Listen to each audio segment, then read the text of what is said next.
El gobierno no volverá a decretar estados de excepción por la inseguridad, porque la ley ya faculta a los militares a actuar.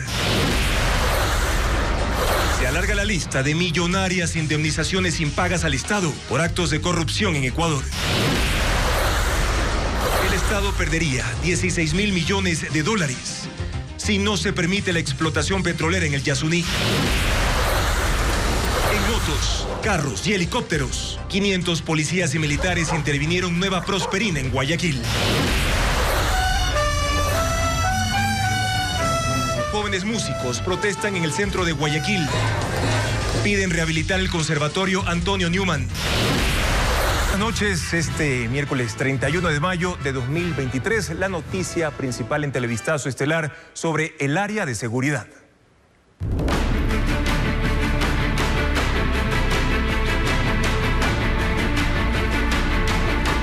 Estado de excepción, no se necesitan más. Hoy terminó la vigencia del estado de excepción en las provincias de Guayas, Santa Elena y Los Ríos. El presidente Guillermo Lasso ya no firmará nuevos decretos ejecutivos para la ejecución de operaciones coordinadas entre militares y policías en temas de seguridad interna, pero sí van a continuar los operativos a escala nacional. Paul Romero informa. El gobierno puso fin al último estado de excepción decretado por grave conmoción interna en Guayaquil, Durán, San Borondón y en las provincias de Santa Elena y Los Ríos. Fue el último para disponer la ejecución de operaciones de seguridad interna. La decisión se tomó la tarde de este miércoles en el Palacio de Carondelet tras una reunión del Frente de Seguridad. Vamos a levantar el estado de excepción y solamente en alguna circunstancia muy especial que podría producirse, se acudiría a esta figura, porque ha dejado de ser necesaria para poder hacer todo lo que necesitamos. Sin embargo, militares y policías seguirán realizando operaciones coordinadas para enfrentar a los grupos delincuenciales vinculados al narcotráfico, porque está vigente la resolución del Consejo de Seguridad Pública y del Estado COSEPE, que declaró al terrorismo como amenaza y se puede aplicar la ley de uso legítimo de la fuerza. Las mismas operaciones con la Policía Nacional, con las Fuerzas Armadas, se pueden hacer ya sin afectar a la economía de las personas, de las empresas. En los 60 días del último estado de excepción, los resultados son positivos según las autoridades. Guayaquil tenemos una reducción del 6%, ahí tenemos 27 muertes violentas menos. En Los Ríos tenemos una reducción de 16 muertes violentas menos, traducido al 13%, y en Santa Elena el 19%. Tenemos 7 muertes violentas menos, significa que existen 48 muertes violentas menos en el comparativo. Este jueves se reunirá el COSEPE, presidido por el presidente Guillermo Lasso, en el Comando Conjunto de las Fuerzas Armadas, para evaluar los resultados de las operaciones a escala nacional.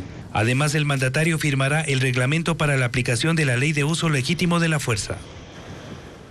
500 agentes intervinieron 4 sectores del distrito Nueva Prosperina, que está ubicado en una de las zonas más peligrosas de Guayaquil. Allí se logró la liberación de 2 personas que fueron secuestradas por bandas delincuenciales, como muestra Bessie Granja. Se desplegaron en motos, a pie y en helicópteros. 250 policías y un número igual de militares intervinieron Sociovivienda 2 en el distrito Nueva Prosperina, en el noroeste de Guayaquil. En total, 500 uniformados fueron parte de este operativo en el último día del estado de excepción. Las autoridades allanaron 40 inmuebles para buscar a los responsables, según ellos, de la muerte de un agente ocurrida la semana anterior, pero no hubo detenidos. Lograron la liberación de un taxista que fue secuestrado, según dijeron, por organizaciones narcocriminales. Tomemos en cuenta que hay varios asentamientos informales también y que hay gente que hizo su casa de caña, de ladrillo, y esas casas están siendo utilizadas ahora para el cometimiento de ilícitos. En la cooperativa Sergio Toral consiguieron también rescatar a un chofer de un camión, a quien delincuentes intentaron secuestrar. Nueva Prosperina es el distrito más peligroso del puerto principal, debido al incremento de muertes violentas. De enero a mayo de 2022 se registraron 112 casos, mientras que en el mismo periodo de este año, 297 asesinatos. Luego de culminado el estado de excepción, las autoridades del distrito Nueva Prosperina esperan la llegada de un nuevo contingente policial. Se espera que en total 700 uniformados custodien esta zona. En total, casi 100 inmuebles fueron allanados en 4 sectores donde las autoridades intensificarán sus operaciones por la presencia de bandas que se disputan el control. El exasambleísta Daniel Mendoza salió anoche de la cárcel 4 de Quito al cumplir el 71% de su condena por el caso Hospital de Pedernales. Mendoza obtuvo un beneficio penitenciario gracias a su buen comportamiento y el cumplimiento de los requisitos legales. Informa Jacqueline Rodas. La noche de este martes, el exasambleísta Daniel Mendoza abandonó la cárcel 4 de Quito. Cumplió 35 de los 50 meses a los que fue condenado por delincuencia organizada en el caso Hospital de Pedernales, luego de aceptar que cometió el delito y acogerse al procedimiento abreviado. Obtuvo el beneficio penitenciario gracias a informes favorables del Servicio de Atención a Privados de Libertad SNAI que dan cuenta de su proceso de rehabilitación, que incluye cursos de cerámica, género, lectura de leyendas ecuatorianas, CrossFit, ecuavoley, el estudio de varias maestrías por internet y que ha sido docente voluntario de inglés y neurolingüística. Su calificación final fue de 6.75 sobre 10, según consta en el expediente. Una jueza de Quito le concedió el régimen semiabierto al cumplir este y otros requisitos legales. Hasta agosto de 2024, cuando debía terminar su pena de prisión, Mendoza deberá usar grillete electrónico, hacer trabajo comunitario 5 horas por semana, presentarse ante el juez una vez al mes, recibir tratamiento psicológico y tiene prohibición de salida del país. Daniel Mendoza deja la cárcel sin pagar la reparación integral al Estado ordenada en su sentencia. Son $8 millones que debe cancelar junto con los demás involucrados en esta trama que se benefició del anticipo para la construcción del Hospital de Pedernales y que también ofrecía cargos a cambio de votos en la Asamblea. Otro procesado en este caso es el exasambleísta Eliseo Azuero, quien está prófugo desde 2020. Según los jueces, junto con Mendoza, lideró la organización delictiva. Su juicio está suspendido hasta que sea capturado.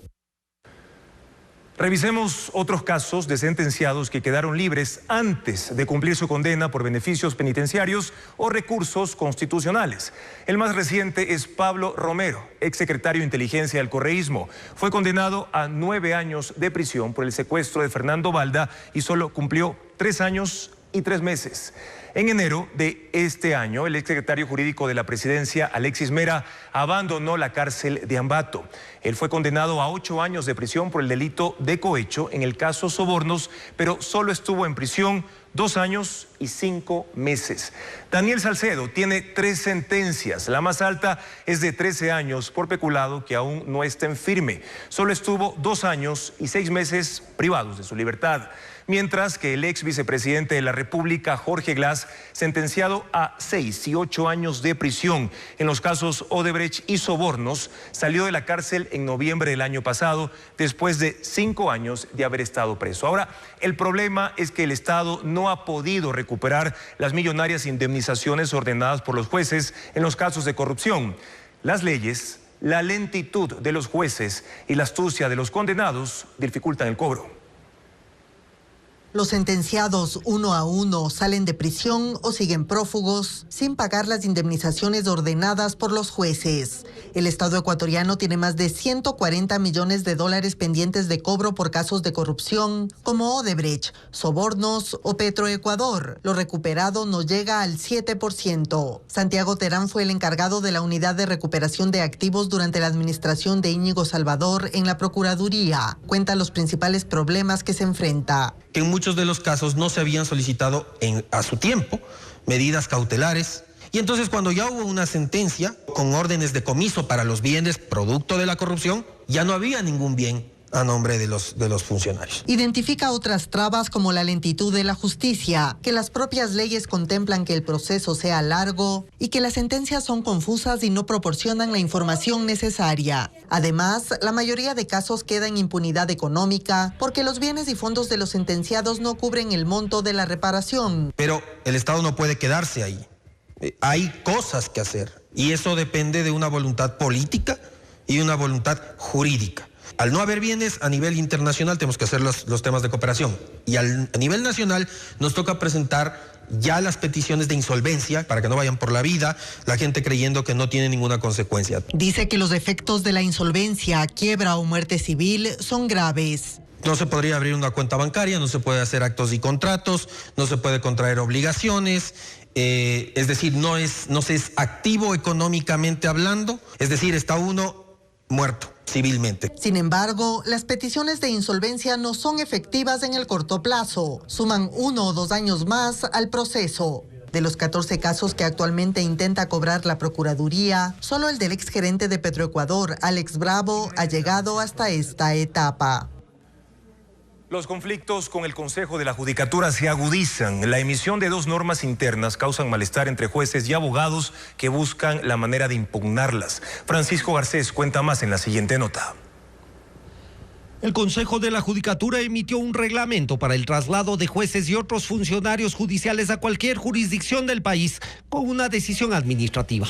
El documento emitido por la dirección de la entidad establece las condiciones por las que los jueces pueden ser movidos de una jurisdicción a otra. Una de ellas, dice el documento, es la necesidad institucional. Se va a prestar para que se constituya un instrumento de extorsión a los jueces, porque juez que no haga lo que se le pide, pues simplemente le envían a una jurisdicción lejana no deseada por él.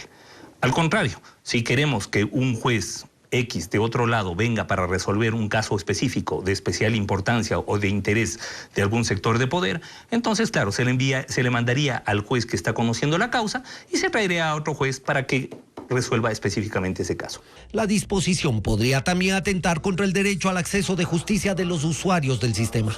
Pueden cambiarse fiscales porque es una sola institución. Se puede cambiar abogados de la defensa, estoy hablando en medio de una audiencia, pero el que no se puede cambiar es al juez.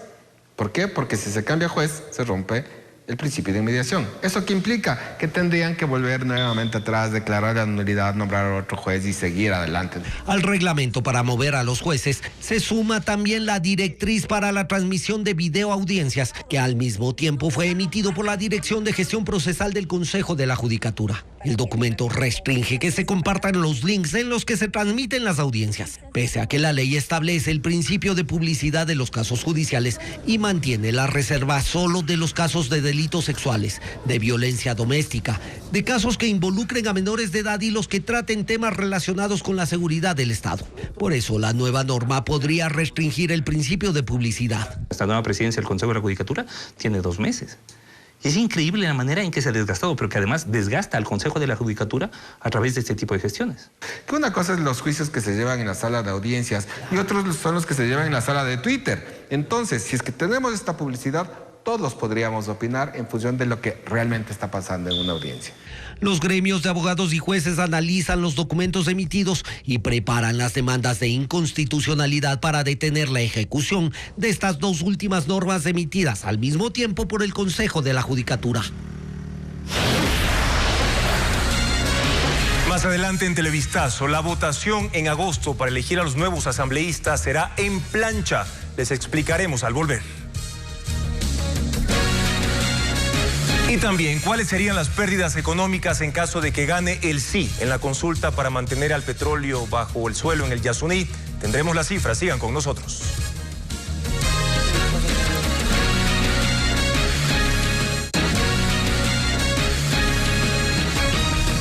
La elección de asambleístas será mediante el voto en plancha, lo que beneficia a los primeros de las listas. Por eso la importancia de quiénes van a encabezar las candidaturas en cada agrupación. Patricio Díaz explica. A los partidos y movimientos políticos les quedan 7 días para organizar sus listas de candidatos a la Asamblea Nacional. En las elecciones del 20 de agosto se aplicará el voto en plancha. Es decir, si antes se escogía por nombres individualmente, ahora se deberá hacer por lista u organización política, lo que beneficia a quienes encabezan las listas. Al ser un voto de lista, se tiene derecho a un escaño o a un puesto en la asamblea, o a 2 o 3. Los beneficiarios son los primeros de la lista. Por eso los primeros lugares de las listas son los más apetecidos.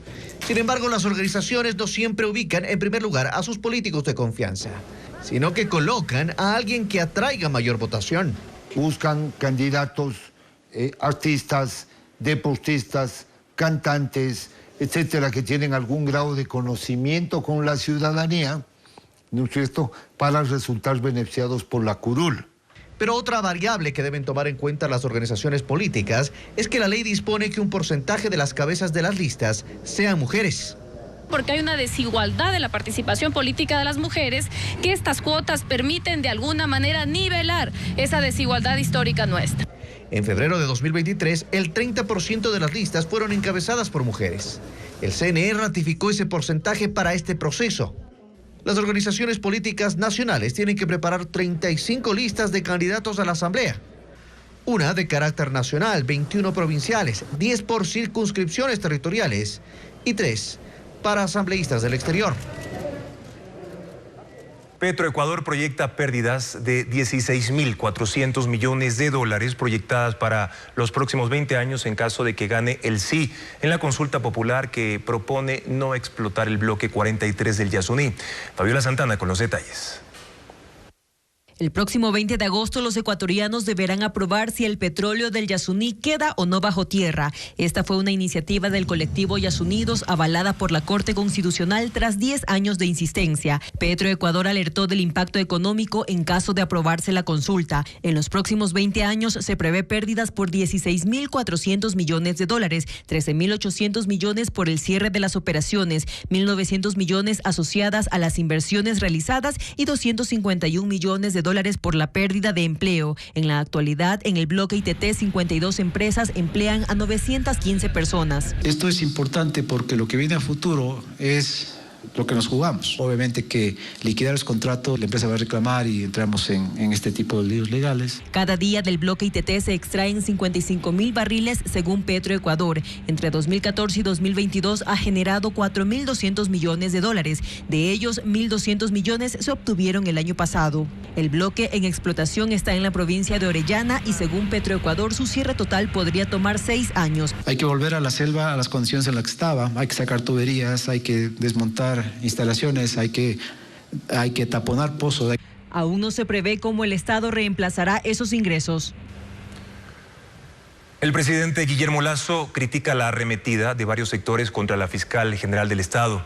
El mandatario pidió respeto a la institucionalidad. Esto sucede mientras el Consejo de Participación cuestiona al fiscal subrogante. Francisco Garcés con esta información.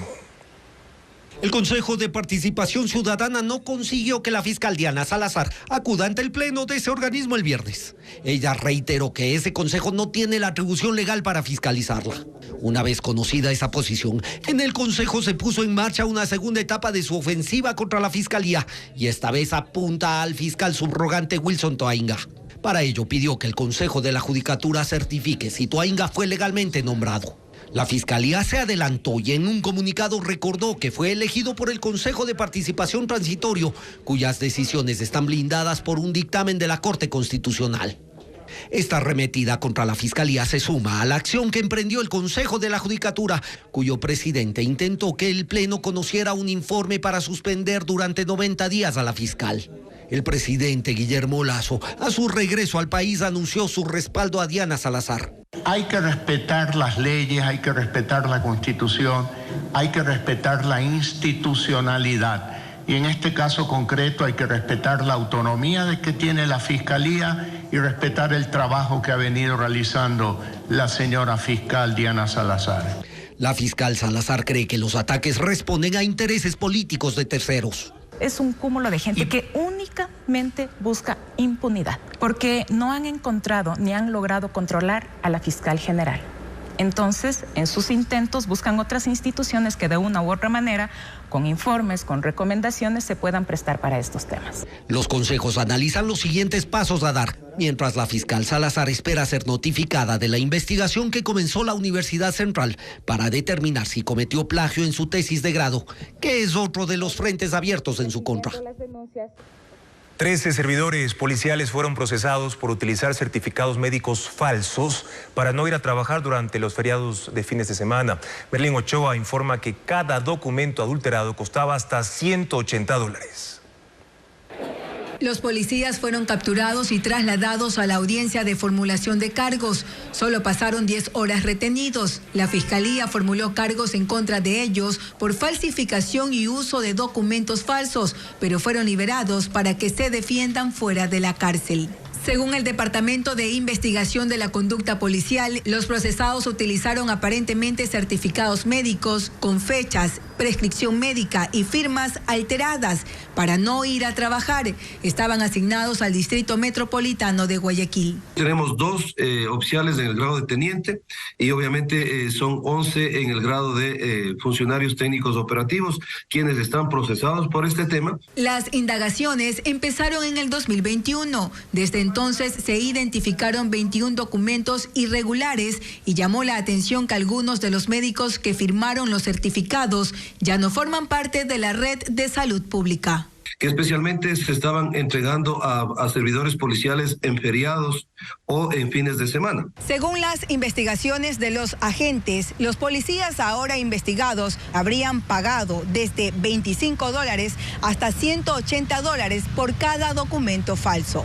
De los 13 procesados, 8 fueron cesados por distintos procesos internos de la policía. Los 5 agentes restantes están en servicio activo y fueron reubicados en otras áreas de la institución. En caso de ser condenados, la pena es de hasta 6 años de prisión. El primo del futbolista esmeraldeño Piero Hincapié fue liberado luego de permanecer 5 días secuestrado. Los delincuentes pedían una alta suma de dinero a su familia. Estefano Tello Hincapié, primo del futbolista Piero Hincapié, fue liberado por la Policía Nacional luego de permanecer secuestrado 5 días.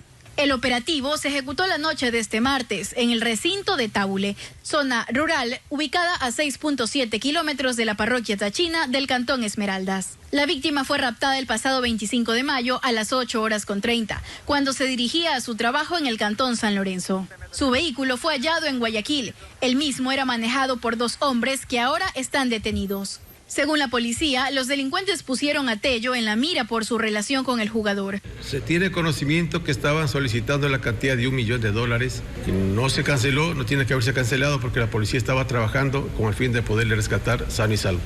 Hasta el momento, ni la víctima ni la familia se han pronunciado sobre el caso.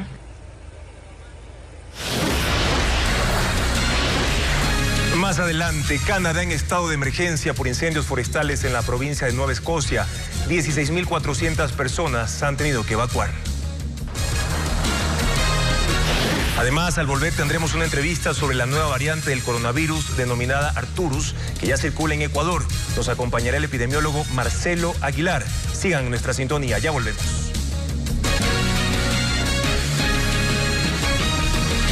En Ecuador ya circula la nueva variante del coronavirus XBB1.16, conocida también popularmente como Arcturus, a la que la Organización Mundial de la Salud considera digna de atención, también de interés. El Ministerio de Salud Pública ya reportó el primer caso en Quito en una paciente que no presentó sintomatología. Por eso hoy nos acompaña el epidemiólogo Marcelo Aguilar. Bienvenido, doctor, a Televistazo. ¿Hay que preocuparse frente a esto? Buenas noches, Juan Carlos. Gracias por su invitación.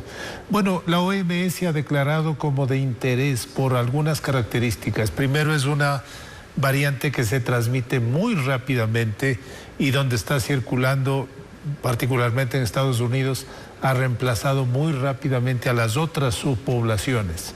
No se ha demostrado que produzca mayor gravedad, no se ha demostrado que produzca mayor mortalidad. Sin embargo, cada vez que aparece una nueva subvariante, es importante observar cómo se comporta clínica y epidemiológicamente en distintos espacios. ¿Qué pasa, doctor, con quienes tienen enfermedades preexistentes o que estuvieron graves en estos últimos 3 años por el COVID-19? Bueno, todas las personas que tienen comorbilidades o que tienen su sistema inmunológico debilitado deben tomar precaución a esta y a cualquiera de las otras subvariantes que está circulando. Esas personas debieran estar vacunadas, pero siempre hay que tomar precaución porque con el tiempo se reduce la inmunidad y la protección, tanto por la infección natural cuanto por la vacunación que ya se realizó. ¿Y tiene síntomas específicos o algo diferente tal vez a lo que conocemos del COVID-19 u otras variantes, tomando en cuenta lo que decíamos al inicio, que la paciente 0 en Ecuador con esta variante era asintomática? Se parece mucho a un resfriado común, es decir, va a tener malestar general, molestias respiratorias, rinorrea, que es esta moquera que puede tener las personas, y los niños menores de 12 años suelen tener conjuntivitis, pero es indistinguible de un resfriado común.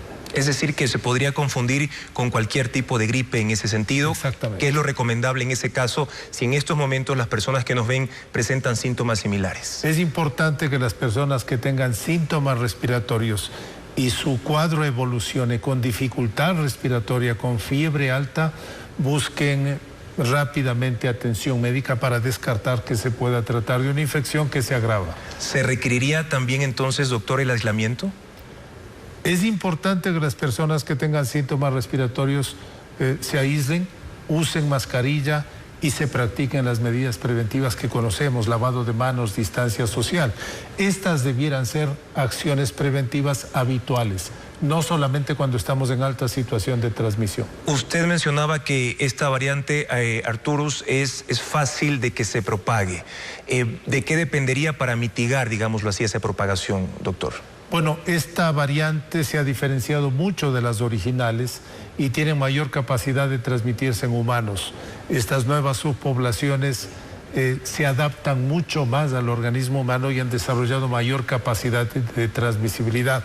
Lo que vamos a observar en los próximos meses es que esta variante vaya a predominar sobre todas las anteriores derivadas de Omicron, que recordemos causó una epidemia enorme. Entonces, ¿cree usted que deberíamos volver o no al uso obligatorio de mascarilla o utilizarla en ciertos espacios donde haya aglomeración o sean cerrados? Creo que hay que tomar precauciones puntuales. Primero, las personas que tienen síntomas respiratorios, usar mascarilla, de preferencia aislarse, y las medidas higiénicas generales que conocemos como práctica habitual. ¿Y las vacunas funcionan? Las vacunas que también hemos recibido en estos últimos años de la propagación del COVID-19, ¿o se necesitan nuevas o una nueva campaña de vacunación, doctor? Una de las preocupaciones que hay es que las vacunas anteriores protegen menos para estas nuevas subvariantes y han emergido vacunas de segunda generación conocidas como vacunas actualizadas o bivalentes, son derivadas de RNA.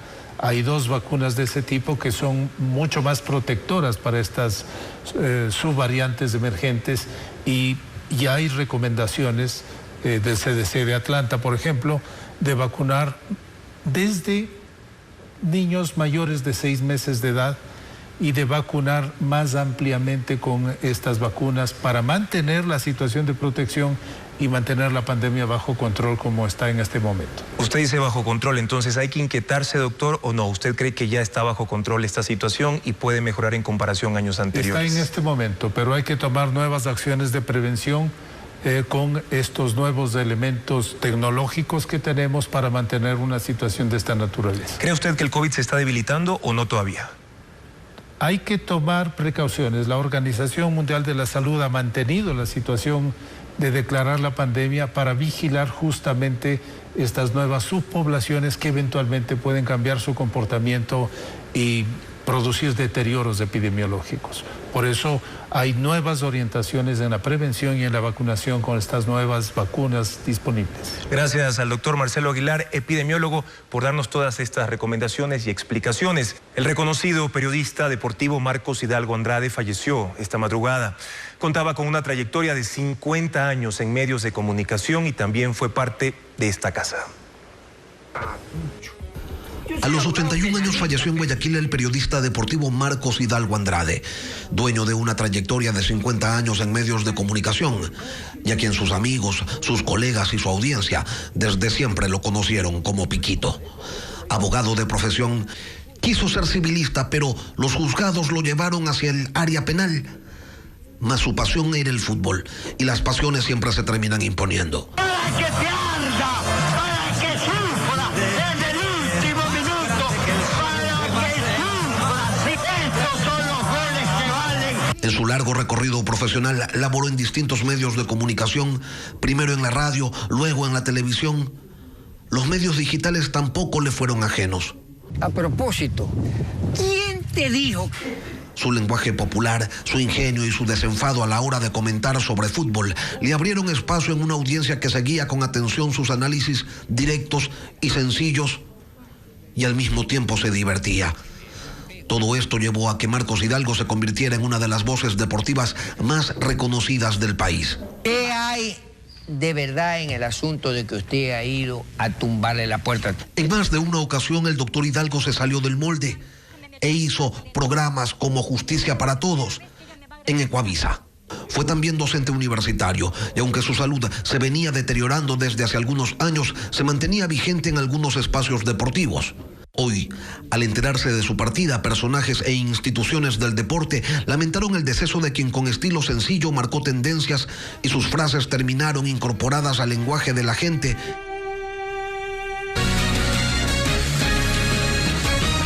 Un grupo de 700 estudiantes del Conservatorio Público Antonio Neumann protestaron para exigir que el gobierno rehabilite el edificio donde funcionaba la institución. Diego Cuenca informa que el inmueble tiene 6 años abandonado y sus alumnos no cuentan con espacios adecuados.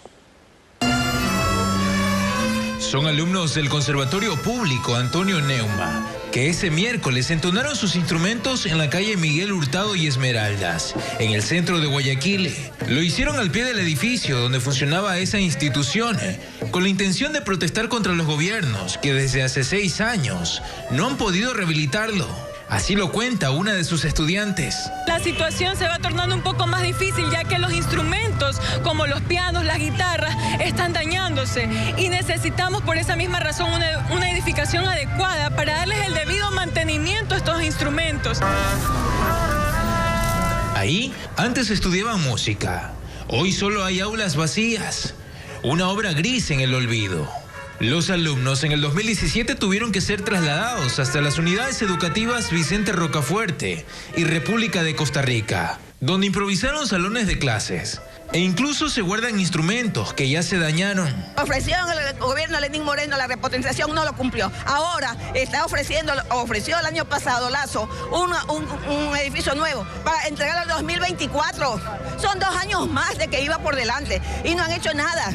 El reclamo ocurre luego de que el Ministerio de Educación prometió una nueva construcción por más de $3 millones, considerando un inmueble dentro de un plantel educativo, además de nuevos instrumentos para los jóvenes. Sin embargo, ese proyecto será suscrito en julio y la obra la entregarían el próximo año. Nueva masacre en una zona conflictiva de Guayaquil. 4 personas fueron asesinadas en medio de un ataque armado en el sector de La Ladrillera. María Gabriela Carpio informa que 3 de los fallecidos son víctimas colaterales, entre ellos una niña. Los múltiples disparos alteraron la tarde de este miércoles a los habitantes del sector conocido como La Ladrillera, en el noroeste de Guayaquil.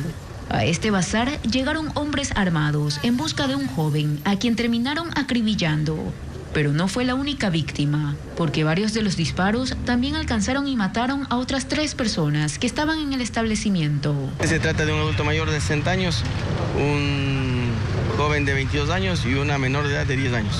Según testigos, las 3 víctimas colaterales estaban comprando en el local cuando ocurrió la balacera. Los agentes de criminalística y de la policía acudieron al sitio a recoger los indicios y versiones de familiares, porque en el lugar encontraron mensajes de advertencia que habrían abandonado los sicarios. Por este hecho, aún no hay detenidos. La policía inició las investigaciones para determinar las causas de este ataque armado.